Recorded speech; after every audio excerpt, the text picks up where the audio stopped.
முதல் நாள் வந்து காளிக்கு உகந்த நாள் அப்படின்னு சொல்லியிருக்கீங்க. அது நம்ம காளி தெய்வத்தை வந்து ராத்திரி தான் வழிபடுவோம். என்ன தவறு செய்தாலுமே நீங்கிடும் அப்படின்னு ஒரு விஷயம் பதிவு பண்ணியிருக்கீங்க. 2வது நாளா நம்ம எந்த தேவியை வழிபடலாம்? துவிதி திதி தாரா அப்படிங்கக்கூடிய ஒரு தேவி இருக்காங்க. தாரா மகா வித்யா அப்படிங்கக்கூடிய ஒரு தேவி. அந்த தேவி வந்து வடநாட்டில் மிக சிறப்பான ஒரு தேவி. அவங்க வந்து துவிதியை திதிக்கு ரொம்ப உகந்தவங்களா இருக்காங்க. அந்த திதி வழிபாடும் இதில் இருக்குது. அதே போல் பார்த்திங்கன்னா இந்த தெய்வத்தோடைய வழிபாடும் இருக்குது. எல்லா விஷயத்தையும் தாராளமாக கொடுக்கக்கூடியவங்க. ஆன்மீக சொற்பொழிவால் நம்ம ஒரு ஆன்மீகமாக ஒருத்தர் பேசுகிறோன்னா இந்த தேவியோட அனுகிரகம் நம்மளுக்கு இருக்கணும்.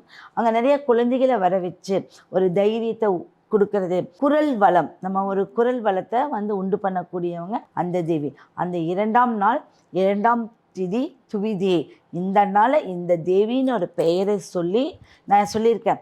ஒவ்வொரு பெயரும் ஒன்றுமே பண்ண வேண்டாம். ஓம் ஸ்ரீம் காளி தேவியை நமக, ஓம் ஸ்ரீ தாரா மகா வித்யா நமக, இப்படி நீங்கள் சொன்னால் போதும், உங்களுக்கு பலனளிக்கும். 11 முறை, 27 முறை, 48, 108 இந்த முறையில் சொல்லி நீங்கள் ஒரு ப்ரே பண்ணுங்கள். இந்த ப்ரேயர் வந்து நீங்கள் அந்த அம்மனெல்லாம் கொண்டு வர முடியாது. பொதுவாக நீங்கள் வராகி அம்மனை வச்சுக்கிட்டு அவங்களுக்கு தினம்தோறும் இதை கொடுத்து ஏதாவது பிரசாதம் கொடுங்க. ஒரு நேரம் விரதம் இருக்கணும். கண்டிப்பாக நான் வந்து மற்றவங்களை வந்து விரதம் இருன்னு சொல்ல மாட்டேன்.